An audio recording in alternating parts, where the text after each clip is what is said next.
के लिए जो कि हम कृषि विश्वविद्यालय में आए हैं, उन्होंने तुलसी का पौधा चुना है कि तुलसी के पौधे की महत्ता आप सभी जानते हैं। तो इतनी अच्छी सोच के लिए भी एक बार तालियां बनती हैं।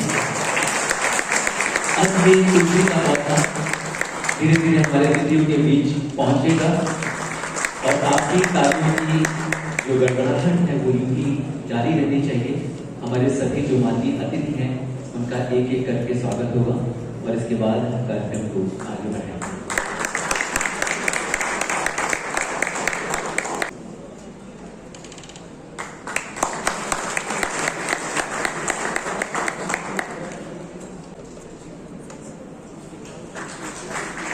तुलसी का पौधा जब हम याद लेकर जा रहे हैं अपने घरों में, तो आप देखिए कि तुलसी के पौधे का जो महत्व है वो कितना ज्यादा है।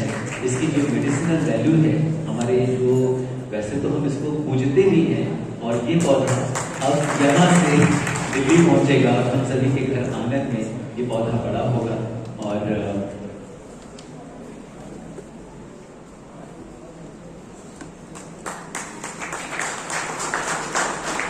हमारे डॉक्टर राम जी सिंह रजिस्ट्रार विश्वविद्यालय के, उनका सम्मान हो रहा है। और आपके बीच डॉक्टर श्री शिवनंदन लाल जी हैं आकाशवाणी दिल्ली से, उनका सम्मान हो रहा है। और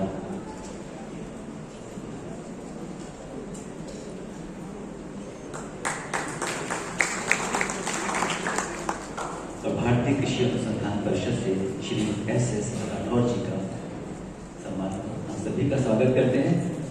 और इसके बाद अब हम अनुरोध करते हैं डॉक्टर आर.एस. सेंगर जी से कि वो दो शब्दों के माध्यम से हमारे आज के सम्मानित अतिथियों का स्वागत करें। Doctor R S. सेंगर, एक बार तालियों से सर का स्वागत। निदेशक हैं प्रशिक्षण एवं सेवा योजना। आज वल्लभ प्रांगण में मैं अपने सभी अतिथियों के साथ परम आदरणीय कुलपति जी का हार्दिक स्वागत और अभिनंदन करता हूं कि उन्होंने युवा शक्ति के आगे बढ़ाने के लिए इस प्रकार के आयोजन करने की अनुमति प्रदान की थी। उनके अलावा जो हमारे अन्य अतिथिगण हैं, उनका भी मैं हार्दिक अभिनंदन और स्वागत करता हूं और तहे दिल से उनका शुक्रिया अदा करता हूं कि उन्होंने अपना बहुमूल्य समय निकालकर हमारे बीच उपस्थित होने का निर्णय लिया और अपने अभिभाषण से हमको वो आज सिंचित करेंगे। मुझे आशा ही नहीं, पूर्ण विश्वास है कि उनके जो ज्ञान है, उस ज्ञान से हमारे छात्र जो युवा शक्ति है वो कुछ सीखेगी और सरदार वल्लभ भाई पटेल कृषि एवं प्रौद्योगिकी विश्वविद्यालय का जिस उद्देश्य के साथ यहाँ शिलान्यास हुआ था कि यह विश्वविद्यालय प्रदेश ही नहीं देश के हित में कार्य करते हुए चौमुखी विकास करेगा, शायद उस दिशा में हमारे युवा आगे बढ़ेंगे। इसी शब्दों के साथ मुझे पता है कि आज आप लोग लोक संगीत और सांस्कृतिक कार्यक्रम के लिए यहाँ आए हुए हैं, तो मैं अपनी वाणी को यही विराम करता हूँ और आप लोगों का फिर से नमस्कार और आभार व्यक्त करता हूँ कि आप लोग यहाँ उपस्थित हुए। धन्यवाद। धन्यवाद डॉक्टर आर.एस. सेंगर, निदेशक प्रशिक्षण एवं सेवा योजना। और दोस्तों, आप जानते हैं कि जिस तरीके से हम आज बात करेंगे मोटे अनाज की, और मोटे अनाजों की गुणवत्ता के पोषक गुणों को देखते हुए संयुक्त राष्ट्र ने साल 2023 को अंतर्राष्ट्रीय मिलेट वर्ष घोषित किया है। मिलेट्स के पोषक गुणों के कारण इसे श्री अन्न का नाम दिया गया है। आज जैसा कि आप जानते हैं कि न केवल गंभीर बीमारियों से निजात दिलाने में कारगर होता है, बल्कि ये हमें किसी भी प्रकार के संक्रमण या इन्फेक्शन से दूर रखने में भी मदद करता है। और इसके साथ ही ये हमारे शरीर की इम्यूनिटी को, यानी रोग प्रतिरोधक जो क्षमता है, उसको बढ़ाता है। इसीलिए हम ने इसे श्री अन्न का नाम दिया, या इसे हम सुपर फूड के नाम से भी जानते हैं। और हमारा देश श्री अन्न का विश्व में अग्रणी उत्पादक देश है, और भारत में लगभग 2.5 करोड़ छोटे किसान श्री अन्न के उत्पादन में सीधे तौर पर शामिल हैं। और ऐसे में अगर श्री अन्न बाजार को बढ़ावा मिलेगा तो इन 2.5 करोड़ छोटे किसानों की आय में भी वृद्धि होगी। और आप देख रहे हैं कि जिस तरह से श्री अन्न लोकप्रिय हो रहा है, 500 से भी ज्यादा देश में जो स्टार्टअप्स हैं उन्होंने इस क्षेत्र में कदम रखा है, और नित्य नई नई कंपनियां इस क्षेत्र में आगे आ रही हैं। और ऐसे में श्री अन्न के साथ भारत पूरे विश्व में सफलता की एक नई इबारत लिखने के लिए पूरी तरीके से तैयार है। इसीलिए हमारी आज की इस विचार गोष्ठी की जो विषय है या जो उसकी थीम है वो है new agriculture road map, Shri अन्न सबके लिए अन्न रखा गया है। तो इस विचार गोष्ठी की अब हम शुरुआत करते हैं, और सबसे पहले मैं आमंत्रित करना चाहता हूँ हमारे मुख्य अतिथि डॉक्टर YR मीणा, अपर आयुक्त प्रसाद, कृषि मंत्रालय, भारत सरकार को, कि वो आए और आज का जो हमारा विषय है श्री अन्न सबके लिए अन्न, इस पर अपने विचार रखें। एक बार जोरदार तालियों से स्वागत कीजिए।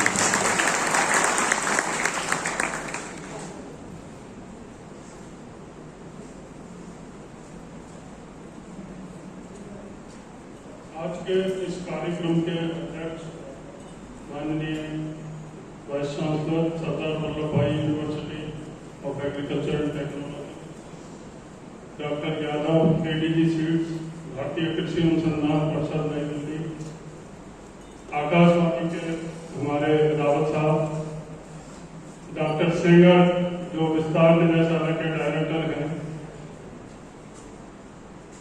इसके अलावा हमारे आकाशवाणी भारत सरकार नई दिल्ली से बहुत सारे अधिकारी आए हुए, उन सभी का इस मंच पर पधारने और इस कार्यक्रम की शोभा बढ़ाने के लिए अपनी ओर से भारत सरकार की ओर से धन्यवाद करना चाहूँगा।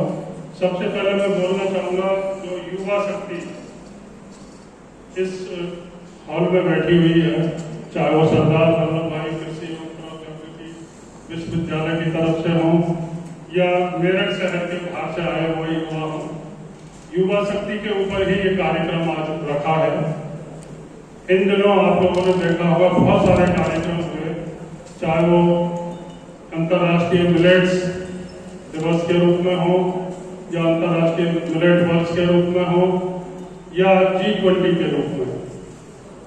अब क्योंकि अंतर्राष्ट्रीय मिलेट्स या श्री अन्न, जिसका नाम माननीय प्रधानमंत्री जी ने दिया गया था, ये ऐसे 9-10 मोटे अनाज जिनको हम पहले बोलते थे वो अन्न हैं, उनमें पोषण का खजाना होता है, लेकिन उनको जो उनका स्थान मिलना चाहिए था वो नहीं मिल पाया, और लोग उसकी गुणवत्ता को पूरी तरह से नहीं समझ पाए।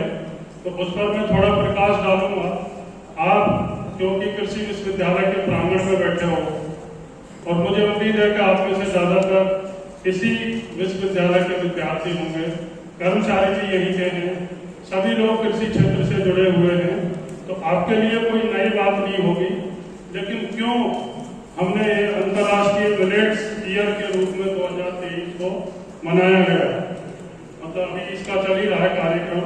तो हमारा जो भारत सरकार है, भारत सरकार ने UNGA में, या आप कहेंगे यूनाइटेड नेशंस में एक प्रपोजल दिया था, एक प्रस्ताव दिया था कि क्यों ना 2023 को अंतर्राष्ट्रीय मिलेट्स ईयर के रूप में मनाया जाए। उस प्रस्ताव को जो सदस्य देश हैं उनमें से लगभग 72 देशों ने उसका पुरजोर समर्थन किया था, कहीं कोई उसका विरोध नहीं हुआ, सभी को इसकी महत्ता पता थी। तो उस दिन, ये मार्च की बात है 2021 की, और ये तय हो गया था कि 2023 को अंतर्राष्ट्रीय मिलेट्स ईयर के रूप में मनाया जाएगा। न सिर्फ भारत में, पूरे विश्व में। अगर पूरे विश्व की हम मिलेट्स की उत्पादन की बात करें तो भारत सबसे अग्रणी देश है, जहां पर ये मोटे अनाज या अंतर्राष्ट्रीय मिलेट्स में जो जो अनाज लिए गए हैं उसमें प्रमुख रूप से बाजरा जो अपने इधर होता है, ज्वार है, रागी, कर्नाटका राज्य में काफी रागी होती है, कोडो, कुटकी, ये माइनर मिलेट्स में बहुत सारे हैं। तो लगभग 9-10 ऐसे पोषक अनाज भी बोला गया है, क्योंकि अंतर्राष्ट्रीय जो मिलेट्स ईयर हम मना रहे हैं अभी, इससे पहले 2018 में भारत सरकार ने ये जो मोटे अनाज है इनका ईयर न्यूट्री सीरियल्स एक तो इनका नाम दिया 2018 में, और देश में राष्ट्रीय स्तर पर इसको पोषक अनाज वर्ष के रूप में या राष्ट्रीय मिलेट्स ईयर के रूप में मनाया गया था। तो भारत सरकार को, भारत की जनता को वैसे पहले से भी ये एहसास था कि ये हमारे जो मोटे अनाज हैं इनकी गुणवत्ता, इनके जो मतलब उगाने में जो क्षमता है, खासकर विपरीत परिस्थितियों में, क्लाइमेट चेंज यानी आप सबको पता है वातावरण आजकल चेंज हो रहा है, और खेती में बहुत सी फसलें ऐसी हैं, थोड़ा सा भी अगर तापक्रम में उतार चढ़ाव होता है, थोड़ा सा सूखे की स्थिति अगर फेस करनी होती है तो वो फसल चौपट हो जाती है। ये जो मोटे अनाज जिनको हम बोलते हैं या श्री अन्न जो नाम दिया गया है मिलेट्स को, ये मिलेट्स की खासियत है आपको कम उपजाऊ जमीन, कम से कम पानी, विपरीत परिस्थितियां, यानी जो फसल उगाने की परिस्थिति है वो अगर खराब भी हो तो भी आपको उत्पादन कुछ ना कुछ जरूर मिलता है।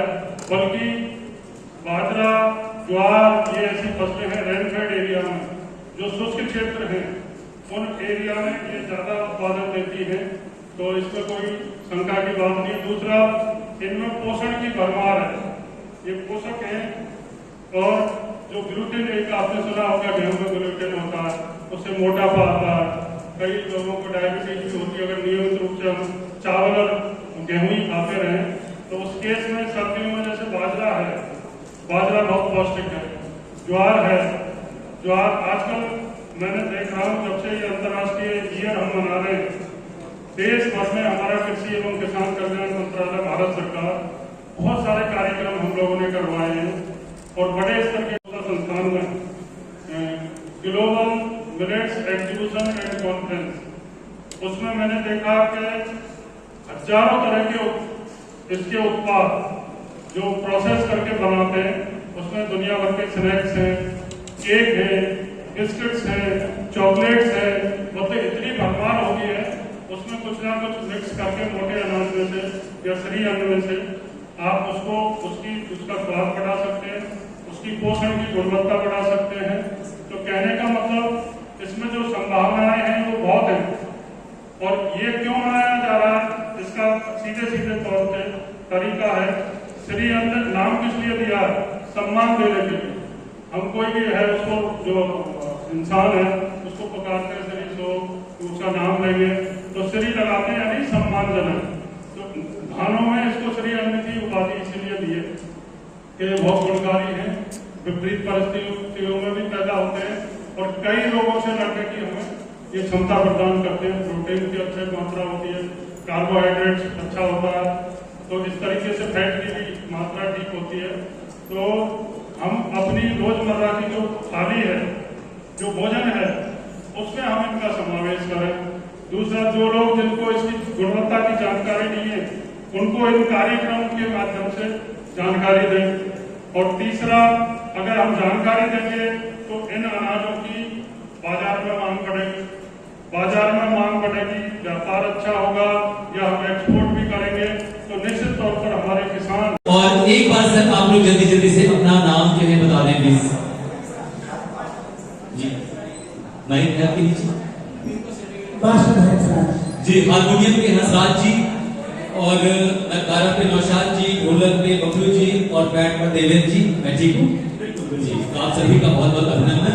और विष्णु को उनके ओवरऑल पार्टिसिपेशन के लिए इस पूरे G20 के इस प्रोग्राम में आज उन्होंने बहुत मेहनत की है, सुबह से ही कहाँ है जी, आ गए। तो एक बार दोस्तों जोरदार तालियों से स्वागत कीजिए सुबह से कृष्णा।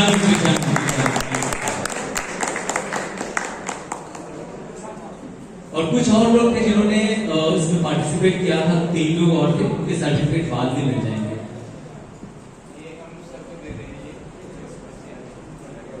सरदार वल्लभ भाई पटेल कृषि एवं प्रौद्योगिकी विश्वविद्यालय में 22 जुलाई 2023 को एक दिवसीय कार्यशाला का आयोजन आकाशवाणी केंद्र नई दिल्ली के साथ मिलकर किया गया। आकाशवाणी केंद्र नई दिल्ली के संयुक्त तत्वाधान में भारतीय युवा और G20 समिति के निर्माण में अग्रणीय श्री अन्न सबके लिए अन्न नामक प्रोग्राम आयोजित हुआ। इस प्रोग्राम के तहत देश के विभिन्न भागों से आए हुए शिक्षाविदों साथ साथ कृषि विश्वविद्यालय के छात्रों ने अपनी भागीदारी की और इस प्रोग्राम के अंतर्गत सरदार वल्लभ भाई पटेल कृषि एवं प्रौद्योगिकी विश्वविद्यालय के लगभग 525 छात्रों ने अपनी भागीदारी सुनिश्चित की। विश्वविद्यालय में श्री अन्न अर्थात मोटा अनाज सबके लिए इस विषय के साथ ये कार्यशाला आयोजित की गई थी और इस कार्यशाला में आकाशवाणी के जो कलाकार हैं इनके द्वारा सांस्कृतिक कार्यक्रम का भी आयोजन किया गया और इस कार्यक्रम में विश्वविद्यालय के जो छात्र थे उन्होंने विज्ञान और प्रौद्योगिकी का क्या योगदान है भारत के विकास में, इसे विषय पर अपने विचार रखे तथा बताया कि विज्ञान की सहायता से और प्रौद्योगिकी की सहायता से आज हम किस मुकाम पर पहुंच गए हैं। इसके लिए आकाशवाणी केंद्र ने उन छात्रों को सर्टिफिकेट देकर पुरस्कृत किया। साथ साथ इस कार्यक्रम को और अधिक रोचक बनाने के लिए रंगोली और पोस्टर प्रतियोगिता का भी आयोजन किया गया। इस दौरान छात्रों ने जो राष्ट्रीय सेवा योजना के छात्रों द्वारा मोटे अनाज के माध्यम से रंगोली बनाई गई, विभिन्न प्रकार की रंगोली दिखाई गई और साथ साथ मोटे अनाज की सहायता से उन्होंने अपना पोस्टर बनाए और इस पोस्टर प्रतियोगिता और रंगोली प्रतियोगिता के अंतर्गत जो प्रथम, द्वितीय और तृतीय स्थान छात्र प्राप्त किए उनको पुरस्कृत किया गया। इस कार्यक्रम की अध्यक्षता हमारे सरदार वल्लभ भाई पटेल कृषि एवं प्रौद्योगिकी विश्वविद्यालय के कुलपति प्रोफेसर के सिंह ने की और उन्होंने सभी को मोटा अनाज पैदा करने और उसकी उपयोगिता के बारे में बताया और कहा कि इको फ्रेंडली होने के कारण मोटे अनाज की खेती काफी आसान और लाभकारी है। इससे निश्चित रूप से किसानों की आय बढ़ेगी। उन्होंने इस बात को सबके सामने रखा। इस कार्यक्रम में आकाशवाणी केंद्र के मनोहर सिंह रावत, प्रमोद कुमार तथा शिवनंदन जी का एक महत्वपूर्ण सराहनीय योगदान रहा। उनके सहयोग से ही कृषि विश्वविद्यालय में ये सांस्कृतिक कार्यक्रम हुआ जिसमें सभी लोगों ने श्री अन्न अनाज के उत्पादन को बढ़ाने और ज्यादा से ज्यादा प्रयोग करने के लिए लोगों को प्रेरित किया।